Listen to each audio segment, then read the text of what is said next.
예수님께서 가르쳐준 주기도문을 우리가 보고 있습니다. 오늘은 한 줄짜리죠. 이게 짧지만 강력한 말씀을 묵상하려고 합니다. 오늘 우리에게 일용할 양식을 주시옵고. 예수님께서 우리에게 먼저 하늘의 뜻을 구하라고 말씀을 하시죠. 그 후에 땅에서의 필요를 구하라고 가르치십니다.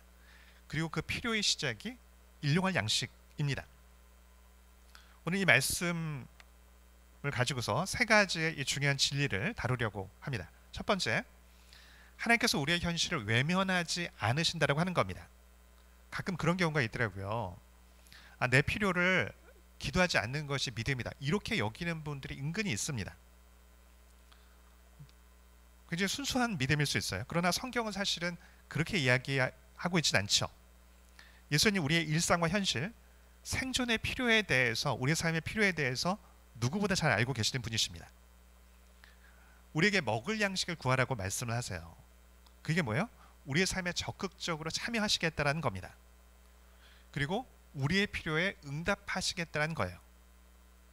믿음이라고 하는 건 우리의 필요를 감추는 게 아닙니다. 애써서 외면하는 것이 아니에요. 오히려 믿음이라고 하는 것은 우리의 모든 필요를 솔직하게 드러내고 하나님을 온전하게 의지하면서 나아가는 것입니다. 우리가 하나님 앞에 이 작은 필요까지 아뢰을 때 하나님께서 우리의 기도에 귀를 기울여 주시고 우리의 삶에 개입하시겠다고 하는 것이죠. 두 번째는 일용할 양식을 이 구하는 기도는 내가 피조물임을 기억하게 하는 기도입니다. 예수님은 양식을 구하라고 하셨으면서 동시에 많은 양식을 구하라고 하신 것은 아닙니다. 일용할 양식, 하루분의 양식을 구하라고 말씀하세요. 이 기도는요, 내가 전능자가 아니라고 하는 것을 기억하게 합니다. 내가 피조물이라고 하는 것을 기억하게 하는 기도예요. 이 기도는 내가 내 손에 통제권을 줄 수 없음을 고백하는 기도입니다. 통제권은 나에게 있지 않고 오직 하나님께 있다라는 고백이죠. 아담의 후손인 우리는요, 본성적으로 우리의 삶의 통제권을 온전하게 내가 주려고 합니다. 그리고 그 통제권이 내가 쌓아 올린 소유에서 나온다라고 여기죠. 세상 끊임없이 우리에게 이야기합니다. 많이 가져야 안전하다고, 충분하게 준비하라고, 만약에 준비가 잘 되면 자녀의 자녀까지 준비하라고, 통장 잔고에 행복이 있다고, 이렇게 이야기를 하거든요. 그래서 우리는 만족하지 못합니다. 아무것도 없으면 100만 원만 있으면 행복할 것 같아요. 근데 막상 수준에 돈이 들어오면 어떻습니까? 만족 못하거든요. 1000만 원은 들어와야 될 것 같아요. 근데 1000만 원 들어오면 어때요? 한 1억 있으면 좋겠거든요. 근데 막상 1억이 들어오면 어떻습니까?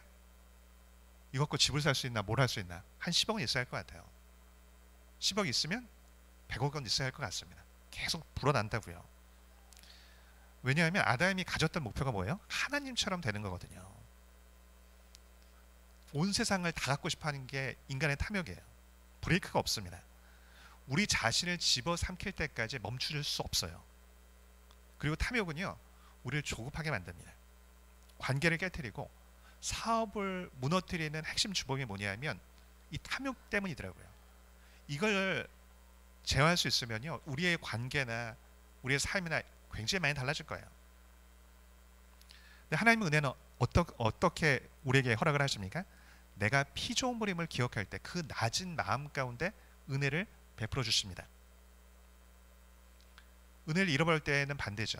내가 피조물임을 잃어버려요. 내 자리를 이탈합니다. 그때 당연하게 여겼던 그 은혜가 빠져나가게 되죠. 내 욕심이 내가 마음껏 내는 것, 이게 우리를 복되게 하는 것이 아닙니다. 내가 유한자이고 내가 피조물임을 기억할 때 그 은혜를 누릴 수 있게 된다고 하는 것이죠. 근데 내가 피조물임을 기억하지 않으면요, 그리고 내가 마음 가는 대로 기도하고 욕심을 내면 내 기도에 내가 먹히더라고요. 내 탐욕, 내 조급함, 내 혈기에 내가 먹힙니다. 그래서 하나님께서 우리로 하여금 탐욕에 먹히지 않도록 하기 위해서 광야를 걷게 하시더라고요. 낮추시고 때로 굶주리게 하십니다. 일용할 양식을 구하는 그 기도의 마음을 정확하게 담은 시가 있습니다. 인도의 시인 타고르, 이분이 이제 기탄잘리라고 하는 시 때문에 처음으로 동양에서 노벨 문학상을 받았죠. 이 14번 시가 있어요. 여기는 이제 이 제목이 없는데 14번 시의 제가 내용을 조금 읽어드릴게요. 나의 욕망은 많고 나의 울음소리는 처절하였습니다. 하지만 당신은 언제나 굳은 거절로 나를 구원하여 주었습니다. 날마다 당신께서 나약하고 불완전한 욕망의 위험으로부터 날 구원하시고 계속해서 나를 거절하심으로써 나로 하여금 당신의 가득함을 받아들일 존재로 만들고 계십니다. 내가 피조물임을 기억하지 않으면 절대 이런 시 쓸 수 없습니다. 그 섭리를 받아들인 사람만이 할 수 있는 고백이죠. 자격 없는 자에게 베풀어 주신 그 하나님의 사랑을 경험함으로 가치가 전복된 사람이 할 수 있는 기도예요.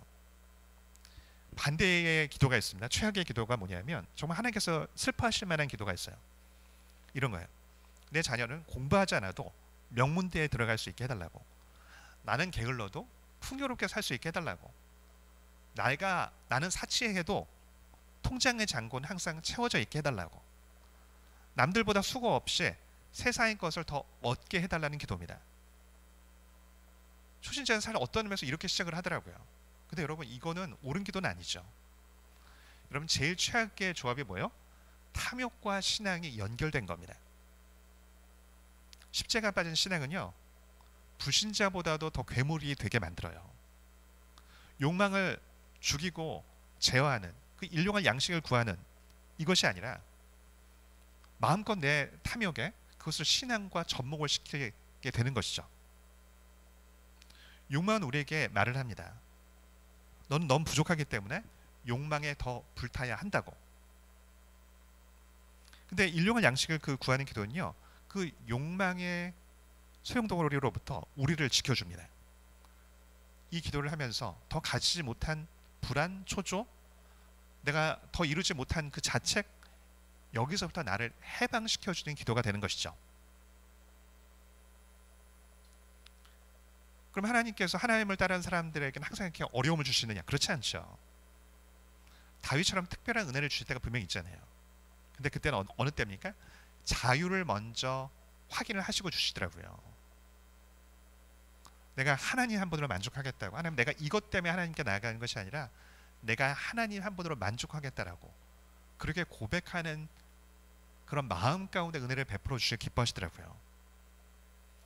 사무엘의 엄마인 이 한나의 기도가 전형적인 예죠. 여러분, 한나가 처음에 기도를 왜 시작을 했습니까?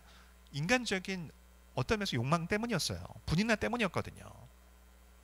나의 원통함과 격분됨이 많아서 기도를 시작했다라고 이야기합니다.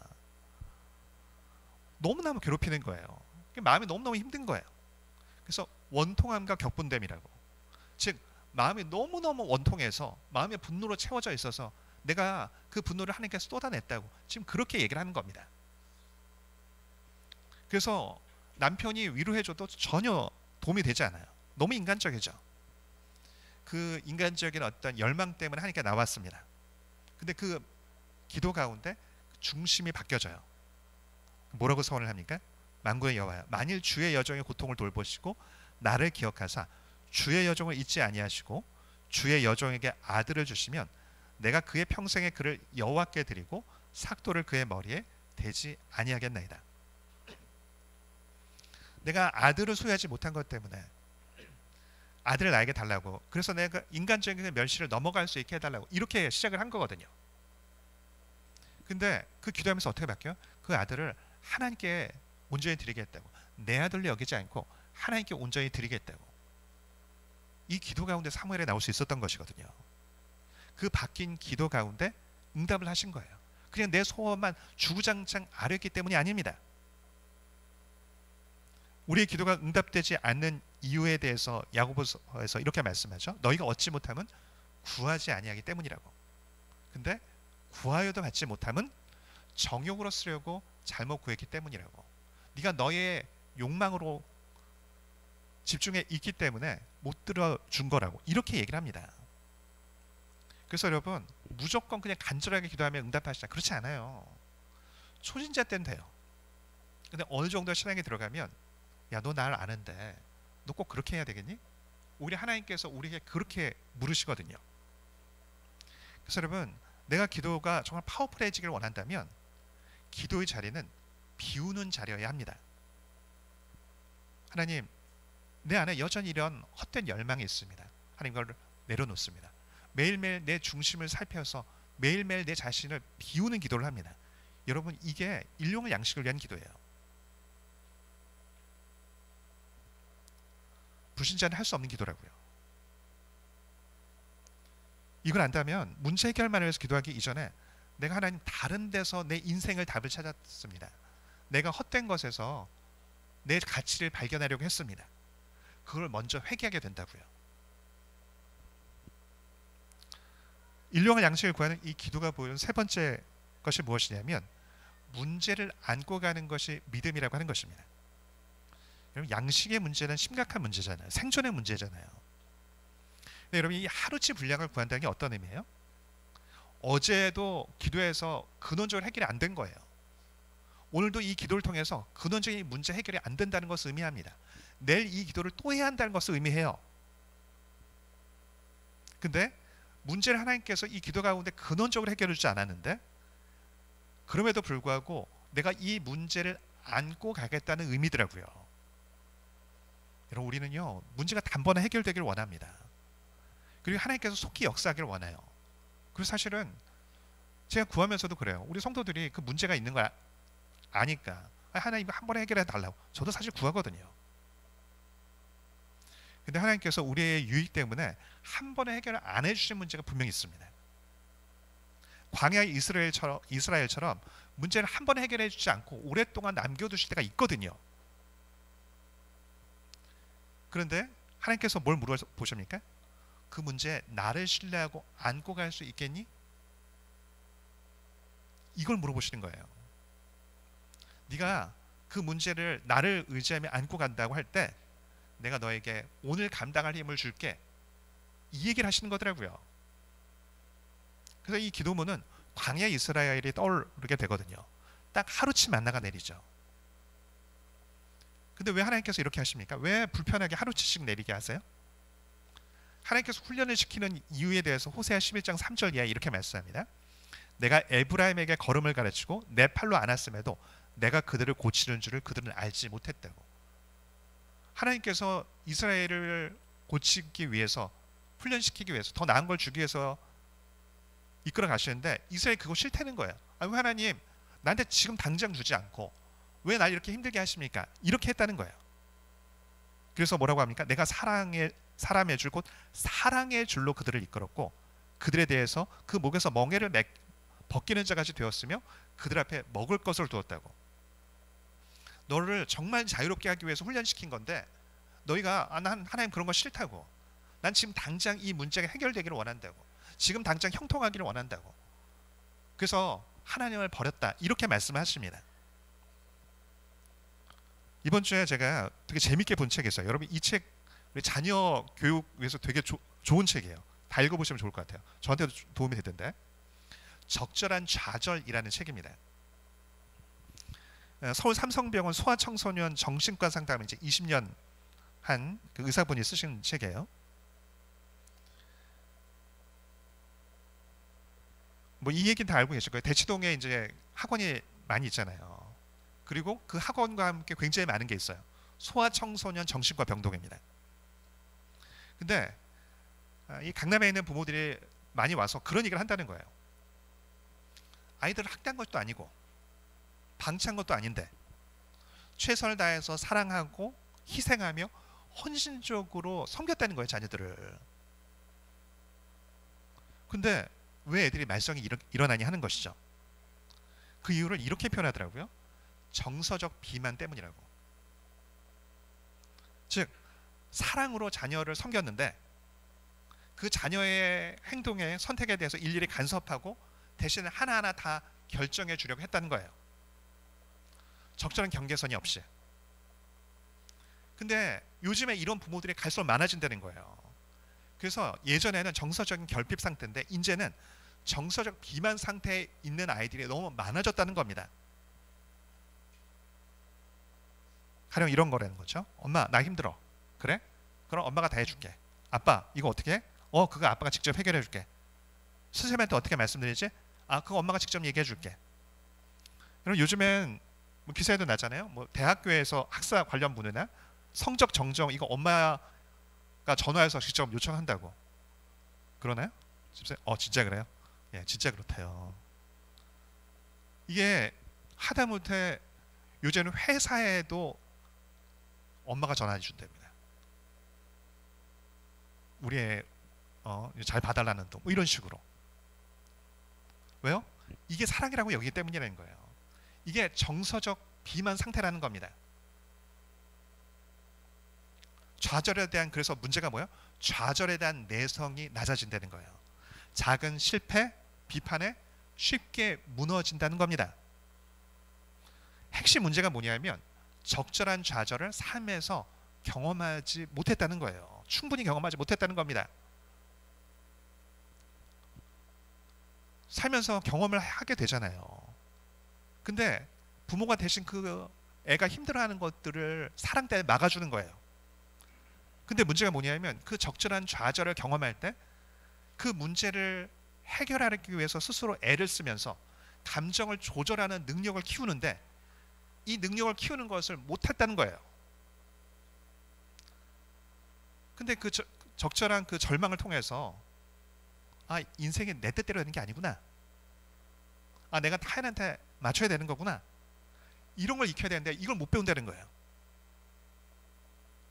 대표적인 예로 혼자 잠을 자도록 훈련시키는 예를 얘기하더라고요. 그러니까 이분은 초등학교 입학 전에는 혼자 잠을 자는 훈련을 해야 한다고 얘기합니다. 어릴 적에 이제 엄마랑 함께 자죠. 근데 어느 정도 나이가 들면 이 훈련을 해야 하는 이유가 뭐냐면 전두엽 훈련에 필수적이래요. 근데 여러분 엄마랑 같이 자다가 이제 혼자 떨어져 자면 어때요? 불안하죠. 걱정도 있고 두려움도 있고 또 낮에 막 여러 가지 일들 떠오르고 잠을 자기가 어렵단 말이에요. 그래서 되게 어떻게 하냐, 떨어져더라도 내가 잠을 잘 때까지는 옆에 있어 달라고 요청을 한다는 거예요. 근데 문제가 뭐냐, 혼자 잠드는 과정을 통해서 처음엔 불안하고 두렵고 걱정도 되고 잠들기 어렵고 이 과정이 있는데 이러한 불안을 경험을 하면서 그리고 이것을 넘어가는 것을 통해서 어디까지 가느냐, 다른 또래와의 그 갈등상을 어떻게 넘어가는지 훈련도 같이 하게 된다는 거예요. 내 감정을 어떻게 정리하는지를 훈련하게 된다는 겁니다. 근데 이 과정을 생략해 준다는 거예요. 그러니까 어떻게 해요? 내 감정을 조절하는 법을 배우지 못해요. 전두엽이 성장하지 못합니다. 그래서 관계 맺는 법도 너무 서툴러요. 그것뿐만이 아니라 바른 노력도 행하지 못한대요. 왜요? 초등학생 때 꿈을 물으면 중고등학교 때랑 다르대요. 일반적으로 달라야 한다는 거죠. 왜요? 현실성을 깨닫게 되니까. 이제 초등학교 때는 그냥 이상적인 얘기를 하는데 이제 중고등학교 때쯤 되면 내가 현실적인 얘기를 해야 되는데 이렇게 얘기한다는 거예요. 야, 너 뭐가 되고 싶니? 난 세계 최고의 축구 선수가 되고 싶어요. 여기까지는 괜찮아요? 그럼 지금 축구 열심히 하고 있니? 근데 많은 경우에 아니요라고 대답을 한다는 거예요. 내가 원하는 것이 있고 내가 감당할 것을 그걸 연결을 시켜야 하는데 연결을 못 시킨대요. 왜요? 이렇게 표현하더라고요. 지나치게 친절한 환경 때문이라고. 아이가 불편해하기 전에 미리 다 해결해 줬어요. 그 갈등 상황 미리 다 개입을 해줬어요. 조금이라도 마음 힘들면 안 되고 기죽으면 안 되니까 미리미리 다 자기가 싸워주고 다 감당해 줬어요. 그러니까 무슨 생각이 들어요? 현실에서 내가 원하면 내가 감당하지 않아도 누군가가 해준다라는 막연한 기대를 갖고 있게 되는 거예요. 내가 누군지 모르는 거죠. 내 한계를 모르는 거죠. 그러니까 충분한 노력도 하지 않게 된다는 거예요. 적절한 좌절이 뭐냐? 수용 가능한 범위 안에서의 실패 경험이라는 겁니다. 내가 이겨낼 수 있는 크기의 경험을 반복적으로 겪으며 좌절을 견디는 힘을 키우는 것이 필요하다는 거예요. 이 경험이 쌓이면 어때요? 감정 조절 능력도 생기고 그러면 어떤 갈등 상황에서 문제 해결 능력도 키우고, 또 그런 능력이 키워지면서 내가 꽤 괜찮은 사람이구나, 자기 효능감도 생기고. 즉 이런 적절한 좌절을 통해서 대나무의 마디와 같은 정서적인 힘들이 키워진다는 겁니다. 요즘 사회적 이슈 중에 하나가 은둔청년 문제죠. 이제는 꽤 흔한 문제가 돼버렸어요. 앞으로 더 흔해질 겁니다, 이거. 근데 예전하고 달라진 게 뭐냐면요, 예전에는 이게 은둔청년들이 스펙이나 이런 경우가 좀 부족한 경우가 많았거든요, 상대적으로. 근데 요즘엔 달라졌대요. 높은 학력과 꽤 괜찮은 스펙을 갖고 있는 청년들 중에서도 은둔청년들의 비율이 늘어났다는 겁니다. 아니 왜 스카이대를 나오고 유학까지 갔다 왔는데 왜 그럴까요? 그 전까지 다 보호해줬어요.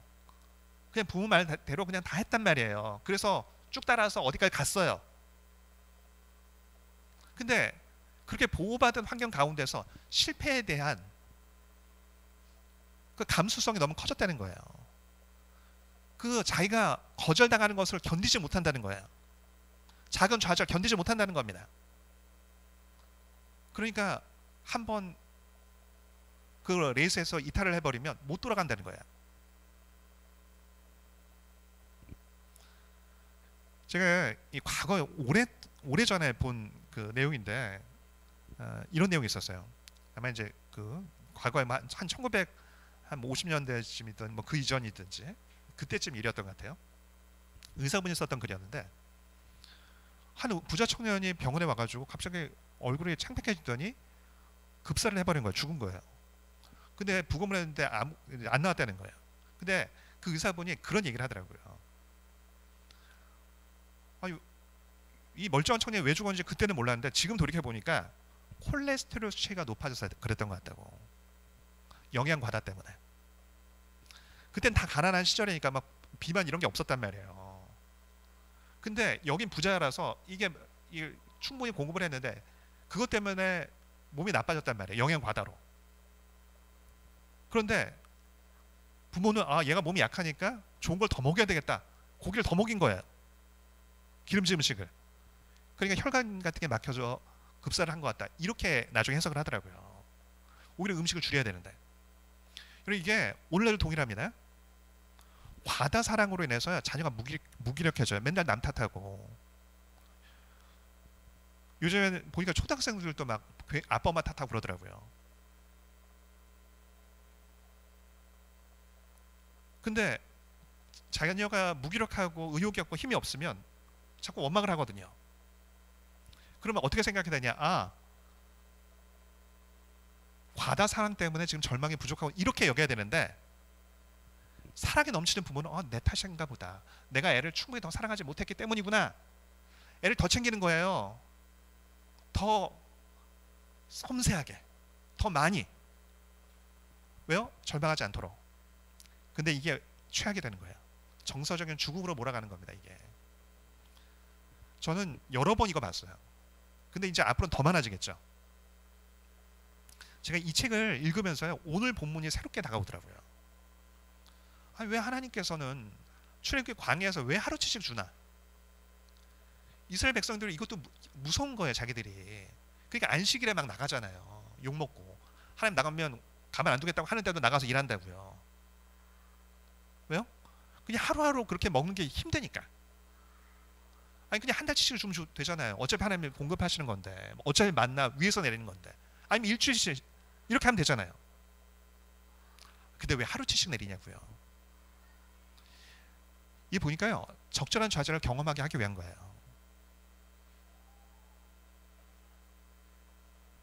하루씩 기도하라고 하는 거는 오늘만 이 기도하는 거 아니잖아요. 어제도 부족한 상황 가운데 기도하고 내 한계를 경험하고, 그리고 내가 또 해야 할 것들에 집중하게 하고, 오늘도 마찬가지고 내일도 마찬가지고, 매일 내 한계를 경험하고 내 좌절을 경험하고, 내가 이런 사람이구나, 내가 여기서 이렇게 감당을 해야 하는구나, 매일매일 이걸 하는 거예요. 이게 얼마나 피곤해요. 얼마나 싫어요. 한 번에 팍팍 줄이면 얼마나 좋아요. 근데 그 적절한 절망을 통해서 하나님께서 마디를 만드시는 거더라고요.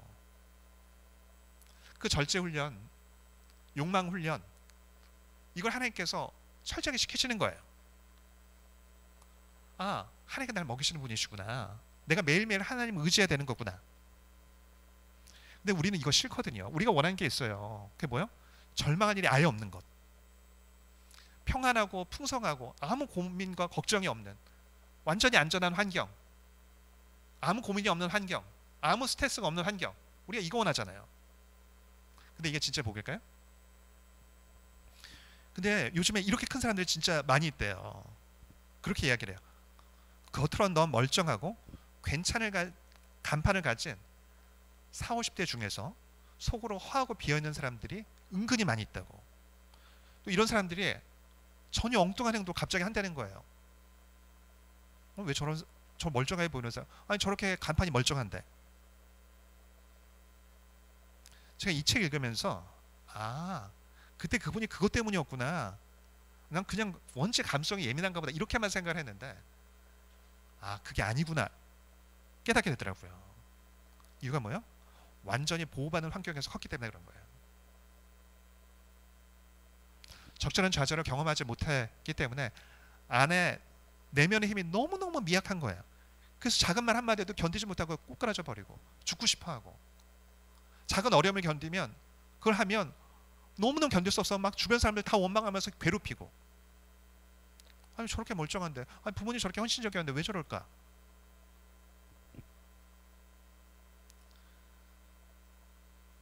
시간이 지나면서 계속 깨닫게 되는 게 뭐야? 말씀대로 사는 것이 가장 안전하다는 겁니다. 근데 우리는 그 말씀대로 사는 게 힘들거든요. 쉽게 살고 싶어요. 근데 나중에는 대가를 지불하는데 고리의 이자까지 덧붙여서 대가를 지불받습니다.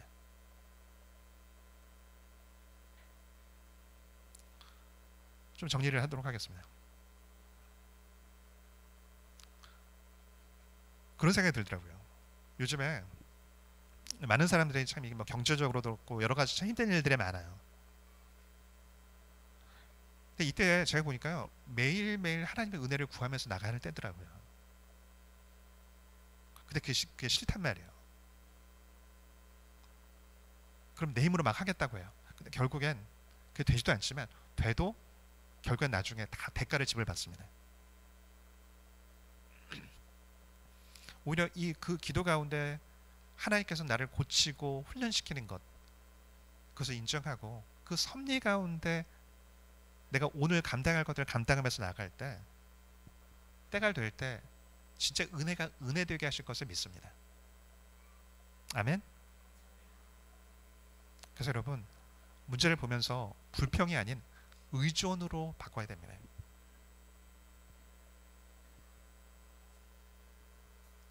조금 자유해져도 될 것 같아요. 그래서 그런 얘기를 하던데, 누가 이걸 깨닫고 나서 아이 이렇게 그냥 맨날 아이한테 붙어서 살았는데 여행도 다니고 했다고. 그랬더니 애가 더 잘하더라고.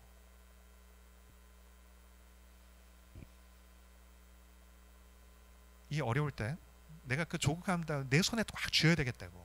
내가 내 삶의 문제를 내가 꽉 내 손에 주겠다고. 조급함 가운데 불평하며 원망하며 탓할 때 마디를 만들 기회를 놓치게 됩니다. 그러면 너무 꼴이 우스워지더라고요. 이 훈련을 안 받고 나이가 들면요, 왜 저렇게 저런 좋은 조건에서 왜 저럴 수 있을까? 너무 꼴이 이상해져요. 여러분, 지금 하나님께서 각자 우리에게 원하는 것들이 있어요. 지금 각자의 삶에서 일용할 양식, 그게 양식만을 얘기하는 게 아니죠. 그 문제를 하나님 붙잡고 넘어가라는 것들이 있습니다. 조급하지 마십시오. 저를 포함해서 하나님을 딱 붙잡으십시오. 하나님이 하라고 하는 것, 내가 우하라고 하면 우하고, 내가 좌하라면 좌하겠다고, 하나님이 가라고 하면 내가 가고, 내가 멈추라면 멈추겠다고. 하나님이 나에게 원하시는 바로 그것, 나에게 집중하는 것이 아니라 내 하나님이 영광으로 사겠다고, 내 그 자유함 가운데 행하겠다고. 우리가 그렇게 결단하며 삶의 방향을 낮추며, 또 내 하나님께서 나를 훈련시킬 때, 또 내 자녀들을 훈련시킬 때 그렇게 훈련되어지며 그 가운데 은혜를 누리는 복된 성도 되어지기를 축복합니다.